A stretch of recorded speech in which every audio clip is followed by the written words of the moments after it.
We've been taught that modern technology makes our lives easier, but why does it feel like our money disappears faster than ever? The women of 1962 had a secret.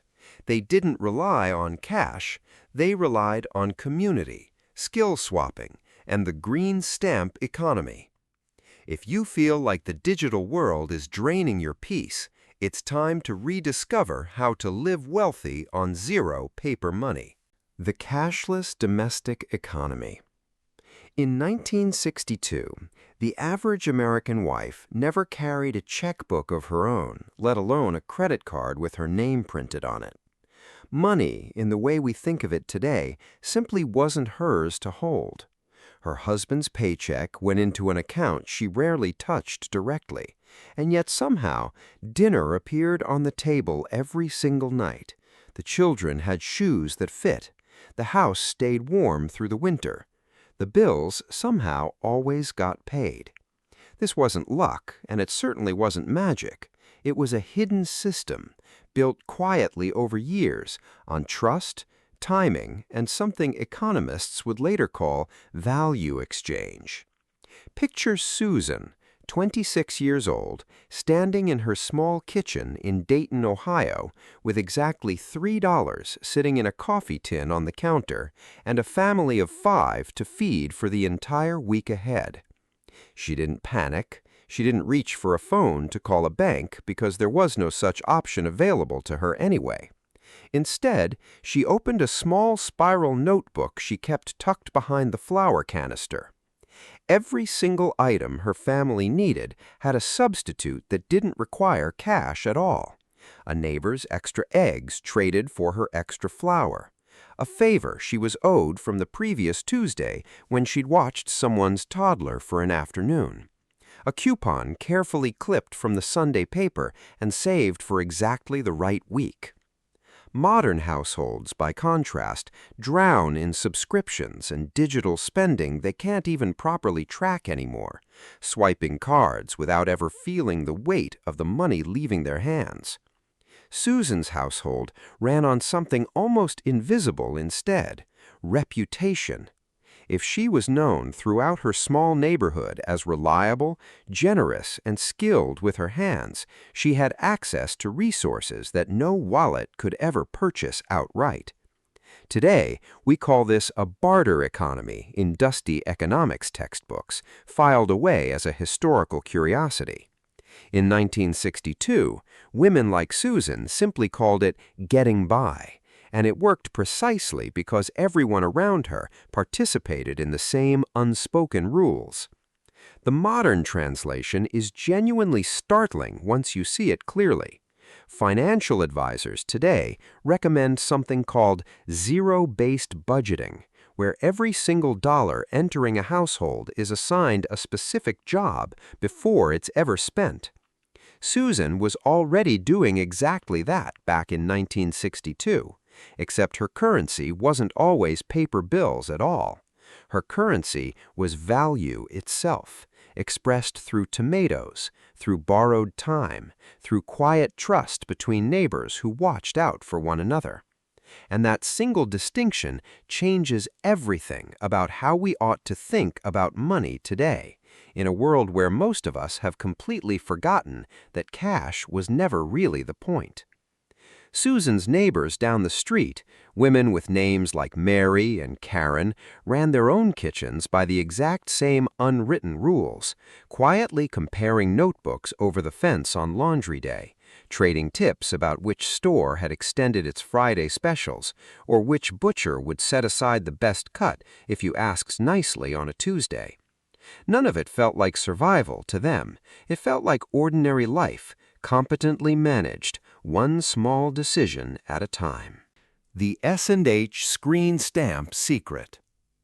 If you ask any woman who was raising a young family in 1962 about green stamps, their eyes will light up before she even finishes hearing the question.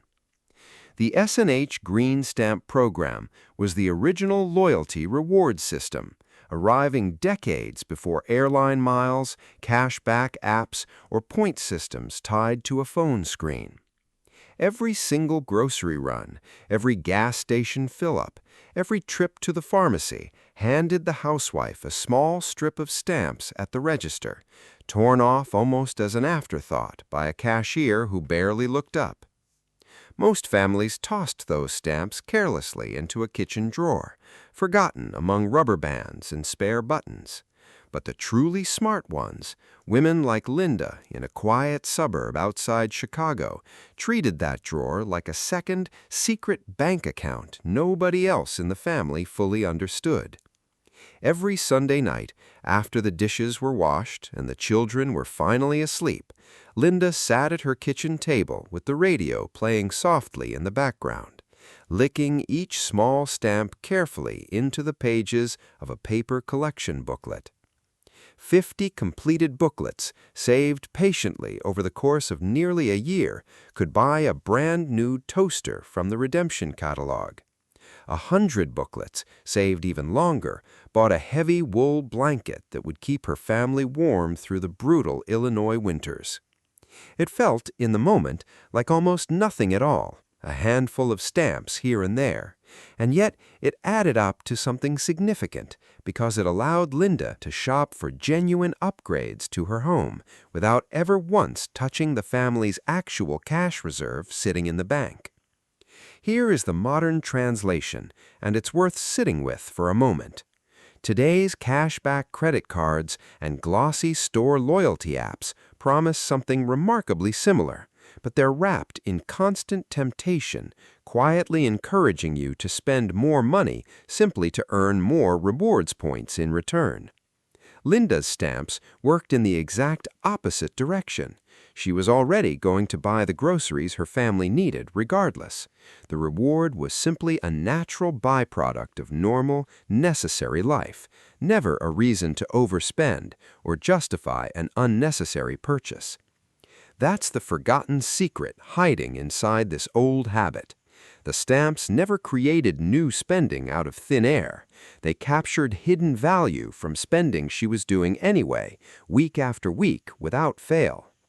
If more of us today treated rewards programs the way Linda treated her green stamp booklets, patiently, without urgency, without sliding into debt to chase a bonus, we might rediscover exactly how satisfying the word free can genuinely feel when it's earned honestly, one small stamp at a time.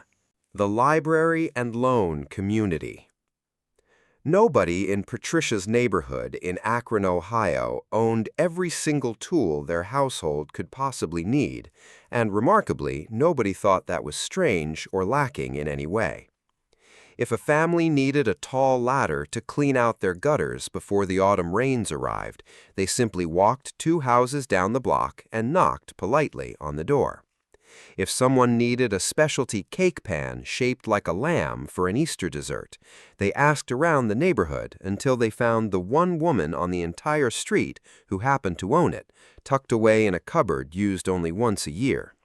This was the unofficial library and loan community, a system where households shared resources instead of duplicating them endlessly, and it was governed by rules nobody had ever written down, but everyone somehow understood completely.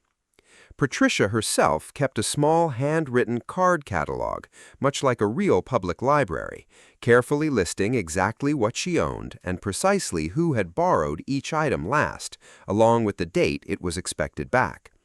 It sounds almost quaint to describe now, and yet it quietly solved a problem many modern families still struggle with constantly: overwhelming clutter and unnecessary waste filling every closet and garage. Today, we routinely buy things we'll use only once, then let them sit gathering dust in a garage for the better part of a decade. In 1962, Patricia's entire neighborhood collectively owned maybe 5 ladders total for 30 separate houses, and remarkably, it was always enough, because deep trust made redundant ownership completely unnecessary. The modern translation of this idea is the recent rise of tool libraries and neighborhood sharing apps in certain progressive cities. But these tools remain strangely underused today because we've largely lost the social trust that made the original 1962 system function so smoothly in the first place. Patricia's real secret was never the ladder itself, it was the relationship underneath it. She knew her neighbors' full names, their children's birthdays, their private financial struggles, and their small daily victories, too. That deep intimacy is precisely what allowed lending and borrowing to happen freely, without fear of loss or resentment building quietly underneath. Rebuilding that exact kind of community trust may honestly be worth more than any financial app we could ever download onto our phones today, because no piece of software can truly replicate the simple security of knowing, without a doubt, that your neighbor will return exactly what she borrowed. The garden-to-table barter. Behind nearly every single home in 1962 sat a modest backyard garden, and it was never viewed as just a relaxing hobby for idle afternoons. For Jennifer, a mother of 4 raising her family in rural Pennsylvania, that garden functioned as a genuine second income stream, even though not a single dollar bill ever changed hands over its harvest. Come the middle of August, her tomato vines groaned heavily under far more fruit than her family could possibly eat before it spoiled on the vine. Instead of letting the surplus rot uselessly in the summer heat, she loaded a woven basket with the ripest ones, walked next door in her apron, and traded a full dozen tomatoes for a dozen fresh eggs laid that very morning by her neighbor's chickens. Further down the road, another basket of tomatoes bought her family a full bag of sweet peaches from a small orchard a mile away. By the time September arrived, her pantry shelves were completely full of things she had never once paid for in cash, stacked neatly and waiting. This wasn't charity extended out of pity, and everyone involved understood that clearly. It was genuine commerce, functioning smoothly, just entirely without a cash register involved anywhere in the transaction. Modern households today buy tomatoes shipped in from 1,000 miles away, wrapped tightly in plastic, priced at whatever the supermarket chain decides to charge that particular week based on shifting demand. Jennifer's tomatoes, by comparison, were priced instead in relationship and honest reciprocity, and somehow, looking back, that felt far more meaningful than any barcode ever could. The modern translation matters quite a bit here. Community gardens and local farmers markets are making a quiet but noticeable comeback in many American cities right now, and some neighborhoods are slowly reviving the informal trade of homegrown produce between households.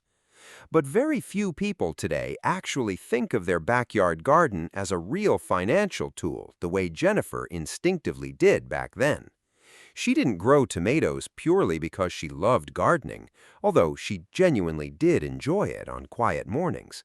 She grew tomatoes because they functioned as currency that required absolutely no bank, no processing fees, and no permission from anyone else. Every single seed she planted carefully each spring was, in a very real and practical sense, a small investment she patiently cashed out all summer long, one heavy basket at a time. Skill swapping, the invisible currency. Barbara couldn't sew a straight seam to save her life, and she readily admitted it with a laugh whenever the subject came up among friends. But Deborah, living just 3 houses down in Fort Worth, Texas, could alter a dress with near-professional precision in under 20 minutes flat. So when Barbara's young daughter needed her Easter dress taken in properly before Sunday morning service, Barbara didn't reach for Tash sitting in the household jar. She reached instead for something she happened to be genuinely good at: patient, reliable child care. For one full Saturday afternoon, Barbara cheerfully watched Deborah's 2 rambunctious boys in her own backyard, while, a few houses away, Deborah's sewing machine hummed steadily inside her sunlit sunroom.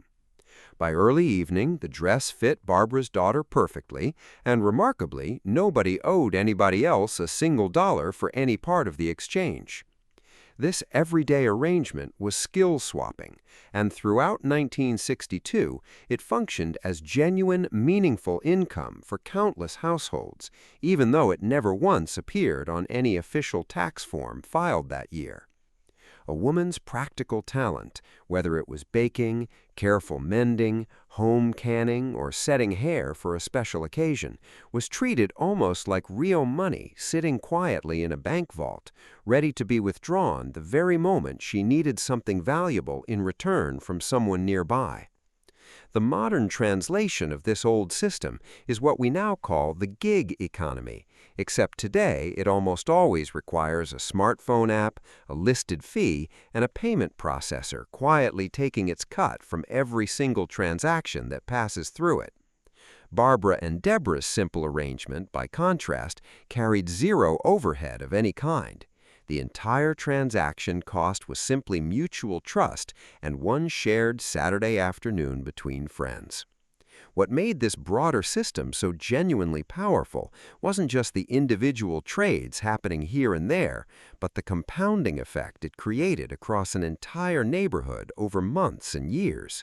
Every woman on the block had something valuable to offer someone else, which meant, practically speaking, that every single woman held real value, regardless of what was or wasn't sitting inside her personal purse that particular week. Genuine financial confidence, the lasting kind that doesn't waver, didn't come from staring at a bank balance back then. It came instead from quietly knowing that her own two hands could produce something someone else truly needed. Years later, Barbara's daughter would ask her why she never seemed anxious about money the way so many modern parents do, and Barbara struggled to explain it simply.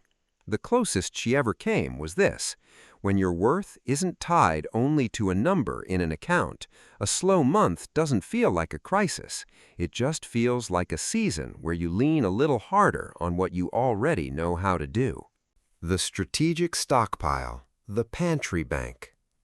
Nancy kept a small ledger that nobody else in her household was ever permitted to touch, hidden discreetly inside an old recipe box on the very top shelf of her pantry in Baltimore. It wasn't a diary filled with private feelings. It was, quite specifically, a detailed price log. Every single time she went to the grocery store, she carefully wrote down exactly what flour, sugar, and canned goods happened to cost that particular week, comparing it against previous entries. Over the course of several months, a clear pattern gradually emerged from the pages, and Nancy learned precisely when prices dropped low enough to make stockpiling genuinely worthwhile rather than wasteful. When flour hit its predictable seasonal low each year, she didn't simply buy one bag like most of her neighbors did.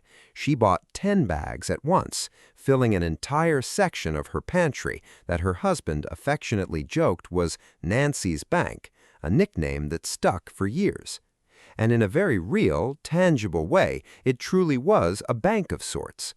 Those carefully stocked shelves meant that during an unexpectedly tight month, when her husband's overtime hours were suddenly cut back at the factory, the family didn't need any extra grocery money at all that week.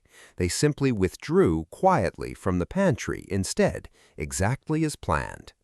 This is the largely forgotten discipline of the pantry bank, and it worked precisely because Nancy treated genuinely low prices as a real deposit opportunity rather than dismissing them as a random accident of timing.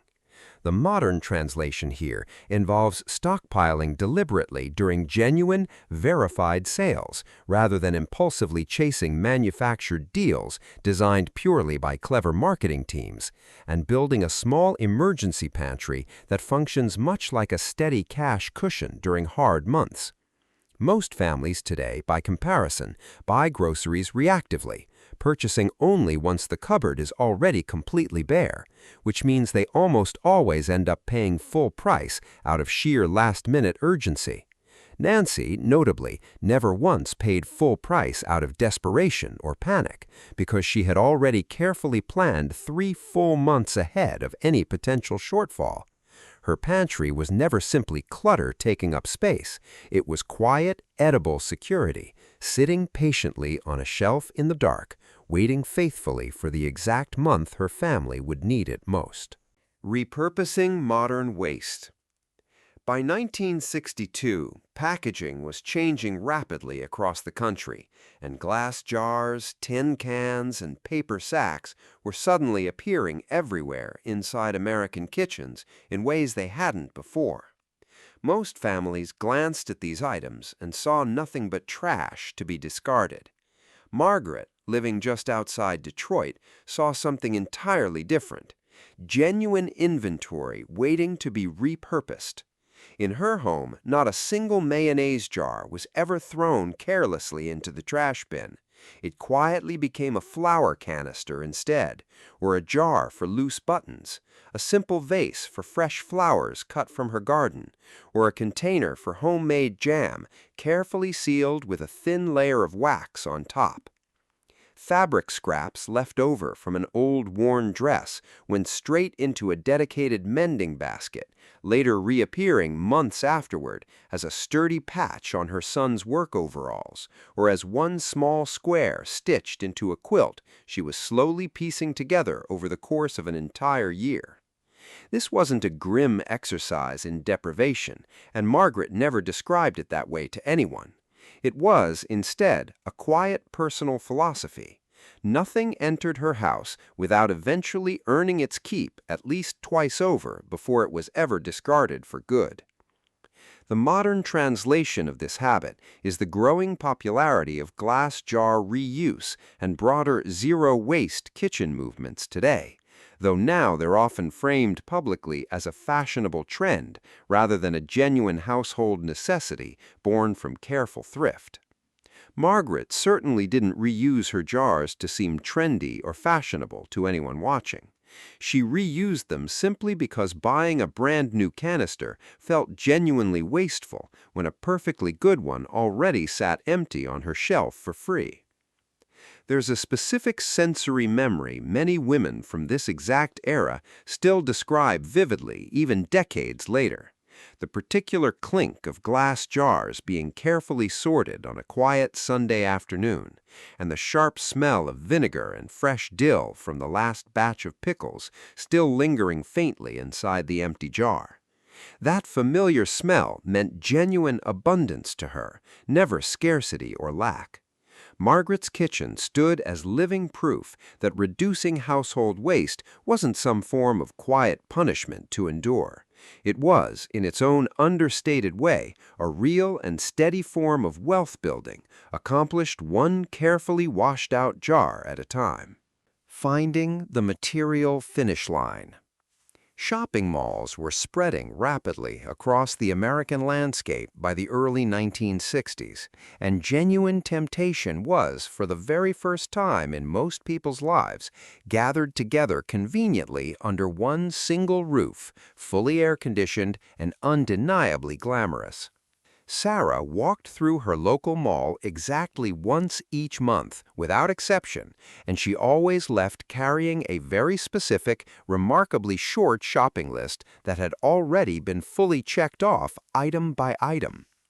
Her family owned exactly one complete set of quality dinnerware, purchased slowly and deliberately over the course of nearly 3 full years, one single place setting acquired carefully at a time. Once that full set was finally complete, she simply stopped buying dinnerware entirely and meant it. She didn't chase after a newer, trendier pattern the moment the department store rotated its window display for the season. She had decided, quite consciously and deliberately, that 8 matching plates were genuinely enough for her family's needs, and that single decision brought her a distinct kind of lasting peace that her modern granddaughters rarely describe feeling inside a shopping center today, however hard they tried to explain it. This is the material finish line, a concept that has almost entirely vanished in an era defined by endless scrolling and instant one-click replacements delivered to the door within a day. The modern translation feels almost brutal by direct comparison. Fast fashion retailers and infinite online catalogs are specifically engineered by design to prevent anyone from ever feeling truly done shopping, keeping that itch alive indefinitely. Sarah's entire generation had natural limits built into daily life: fewer available stores, far less relentless advertising, and noticeably slower fashion cycles overall, which together forced a kind of contentment almost by sheer accident rather than deliberate choice. But Sarah herself didn't merely accept those external limits passively. She actively embraced them instead as a genuine, guiding personal value system worth passing down. She would often tell her daughters plainly that a closet stuffed completely full didn't necessarily mean a genuinely happy woman lived there, but an empty, satisfied want list very often did. Defining what counted as enough was never framed as a harsh restriction to Sarah personally. It was, in her own carefully chosen words, quite possibly the single most freeing financial decision she ever made for her entire family. The art of the potluck, socializing for free. Every third Saturday of the month, without fail, Michelle's driveway in Kansas City filled reliably with the same 6 familiar cars belonging to close friends, and her modest backyard filled steadily with the rich smell of charcoal smoke mixed with someone's grandmother's cherished baked beans recipe. Nobody on the block ever called this gathering networking or anything so formal. They simply called it a potluck, and it quietly served as the beating social heart of the entire neighborhood block for years running. Each participating family brought exactly one dish to share, no more and certainly no less, following an unspoken rule that kept overall costs genuinely low while ensuring effort was shared evenly across every household involved. Michelle typically brought a warm pan of buttery cornbread fresh from her own oven. The Andersons reliably brought a large platter of golden fried chicken. The Whites brought a full pitcher of sweet tea and a homemade pie with a perfectly crimped crust. Nobody at these gatherings ever spent more than a few dollars total on their contribution, and yet everyone consistently left feeling full, genuinely entertained, and deeply connected to their neighbors in a way that felt effortless. Compare that simple scene honestly to a typical modern night out today. A single dinner at a mid-range restaurant for a family of 5 in 2026 can easily run well past $100 after tax and tip, and the resulting social connection often doesn't run any deeper than a shared table for roughly 90 rushed minutes before everyone heads home. The modern translation here is fairly obvious and honestly a little painful to sit with. Potlucks certainly still exist here and there today, but they've become genuinely rare, largely replaced by far more expensive outings that quietly drain a family's monthly budget while offering noticeably less real, lasting intimacy in return. Michelle's regular backyard gatherings were never truly a downgrade compared to restaurant dining, despite what modern instincts might initially suggest.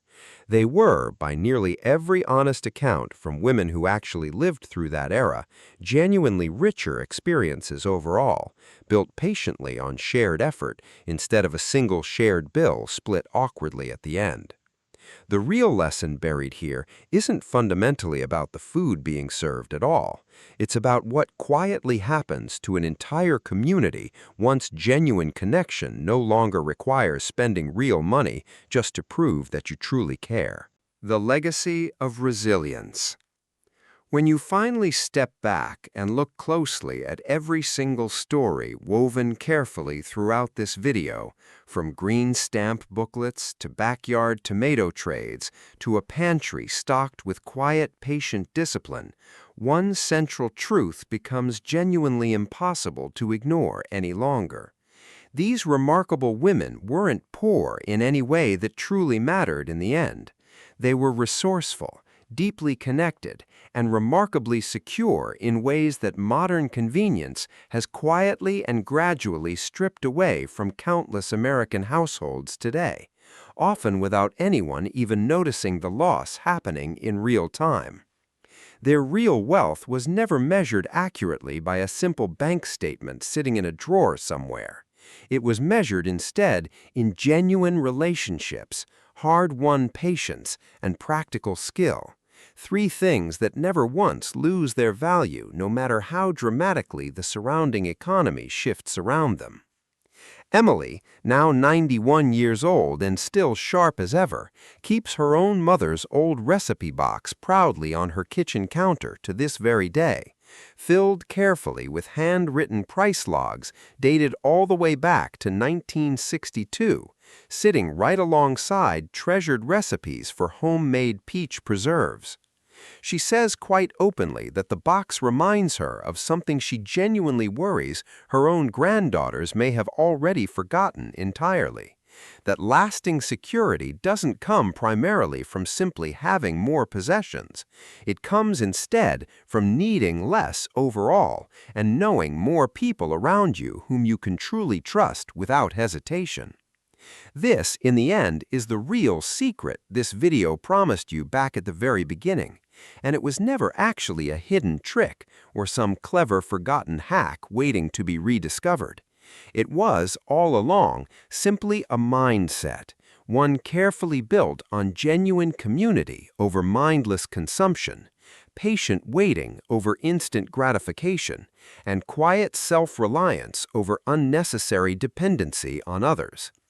In a world now dominated by one-click purchases and buy now, pay later apps buzzing constantly on our phones, that older mindset feels almost radical again to even consider adopting.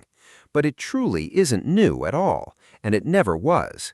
It's simply waiting patiently, the very same way it waited quietly inside Emily's mother's worn recipe box for well over 60 full years, ready and willing to be rediscovered by anyone genuinely willing to slow down just long enough to finally notice it sitting there.